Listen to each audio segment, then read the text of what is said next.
Ya finalmente vamos a ver las taquiarritmias ventriculares. Entonces, recordemos que todas las ventriculares tienen un QRS ancho. Y si ustedes recuerdan el video pasado, vemos que las extrasístoles tienen dos componentes muy importantes. Una es el compromiso prematuro de un complejo, la aparición prematura de un complejo, que es como este que vemos acá. Y el segundo es una pausa compensatoria que lo acompaña justo después. Si ustedes ven una extrasístole ventricular, usualmente el trazado suele tener una amplitud muchísimo menor que la extrasístole. La extrasístole suele tener una amplitud mayor, un voltaje muchísimo mayor. ¿Listo? Obviamente va a tener un QRS ancho como explicamos ahorita. Puede llegar a tener una onda P retrógrada que se origina porque como no estamos originando el impulso en la parte más superior del corazón, sino en un punto medio, este puede generar impulsos que vayan tanto hacia abajo como hacia arriba. Por lo tanto, puede llegar a despolarizar la aurícula y por ello va a generar una onda P retrógrada que puede llegar a encontrarse. No siempre se encuentra, pero puede llegar a encontrarse. Y vamos a ver otra cosa que es la disociación apropiada. ¿Esto qué quiere decir? Que en ciertas derivaciones en donde predomina la R, por ejemplo, en 2, en 3, en B5, B6, lo que sigue después, es decir, el ST y la onda T, va a ser invertida. ¿Listo? Como se ve en este caso. Mientras que en derivaciones donde predomine la onda S, por ejemplo en B1 o B2, tendremos una elevación de la onda del segmento ST y de la onda T. ¿Listo? Eso es básicamente lo que encontraremos en la discordancia apropiada. Igual, eso es muy sencillo de ubicar porque si ustedes ven el trazado, como les digo, suele tener una amplitud muchísimo mayor. La morfología depende de si es unifocal, si es multifocal. Como lo diferencian, igual que cuando vimos taquicardias auriculares unifocales y multifocales. Las unifocales se originan siempre en el mismo punto y por ello se parecen todas entre sí, mientras que las multifocales van a ser siempre diferentes entre sí. Una cosa muy importante es que la morfología de la extrasístole depende de qué lado del corazón se genere. Y usualmente tienen morfología de bloqueo de rama. Yo sé que no hemos visto bloqueo de rama, pero eso es cuando una de las dos ramas del haz de His, sea la derecha o la izquierda, no funciona bien. Por lo tanto, un ventrículo se contrae más rápido que el otro. Esto va a ser similar, simplemente no va a haber un bloqueo de rama, sino que como uno de los lados está generando un extrasístole, un impulso, el impulso no va a viajar simétrico, sino que va a viajar de un lado a otro.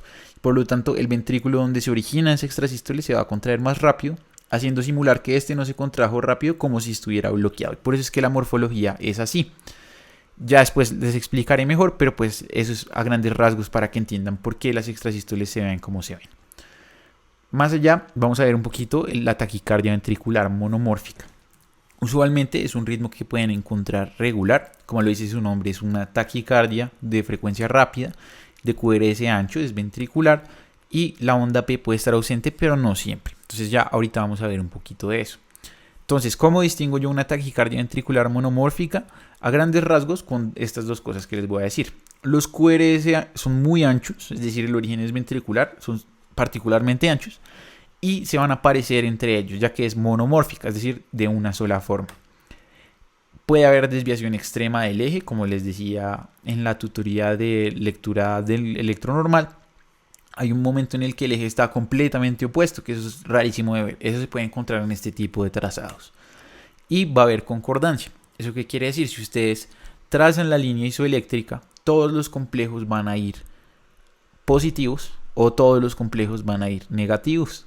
Puede que en una derivación tengan todos positivos y en otra derivación todos negativos, pero lo importante es que en esa derivación coincidan todos para el mismo lado. Y eso es lo más importante para distinguirlo de otras arritmias ventriculares que vamos a ver a continuación. Además, las taquicardias ventriculares tienen un montón de signos súper ricos semiológicamente en cuanto a la lectura del electro. Como les decía, la onda P no siempre va a estar ausente. Muchas veces puede haber una disociación total, como ocurre en el bloqueo AB grado 3, pero en una taquicardia. Entonces encontrarán la onda P metida en esos complejos QRS anchos. También pueden encontrar dos cosas que son los latidos de captura, que son estos, en donde tienen el complejo QRS ancho de la taquicardia y de pronto tienen un complejo de QRS estrecho de morfología habitual, digamos. Eso ocurre porque el nodo sinusal trata de capturar esa taquicardia ventricular haciendo esto. muchas veces también van a encontrar el latido de fusión. Si recuerdan, cuando hablamos un poquito del mecanismo de las arritmias, hubo una parte que les mencioné, el mecanismo de fusión, en donde cuando sale el impulso del circuito se choca con un impulso que está apenas generándose y por lo tanto genera como un choque de los impulsos que nos va a dar este tipo de morfología, que usualmente es una onda que es bastante isoeléctrica y que muchas veces nos cancela la arritmia. Por eso es que van a encontrar que de pronto después de ella encuentren bastantes latidos de captura. Igual, usualmente, después se reanuda la arritmia con completa normalidad como venía ocurriendo. También vamos a encontrar a veces estos signos como el signo de la oreja de conejo, en donde hay una onda R secundaria, que es esta, como se veía también en este electro de acá, como si tuviéramos un conejito con una oreja parada y otra dobladita. Y vamos a tener dos signos electrocardiográficos que son el signo de Brugada, en donde el inicio de la onda y el pico más negativo van a tener más de 100 milisegundos, y el signo de Josephson, donde hay una curvatura, una inflexión de la onda cercano al punto más negativo. Entonces, estas son dos cosas que les pueden ayudar también a distinguir los ritmos de otros. Ya habiendo visto eso, vamos a ver las otras que son mucho más sencillas de ver. Entonces, la primera va a ser la taquicardia ventricular polimórfica. Como les decía, esta se parece mucho a la anterior. El problema es que los QRS no se van a parecer entre ellos, van a tener varias formas porque es polimórfica. El ritmo es supremamente irregular, es una taquicardia supremamente rápida. El QRS, como les decía, es ancho. No va a haber onda P, realmente uno no alcanza a distinguir ninguna onda. Los QRS no se parecen y el trazado es bidireccional. Entonces, como les decía, en la monomórfica, si ustedes trazaran la línea isoeléctrica, todas van para arriba o todas van para abajo. En esta va a haber algunas que vayan para arriba, otras que vayan para abajo, como se ve acá.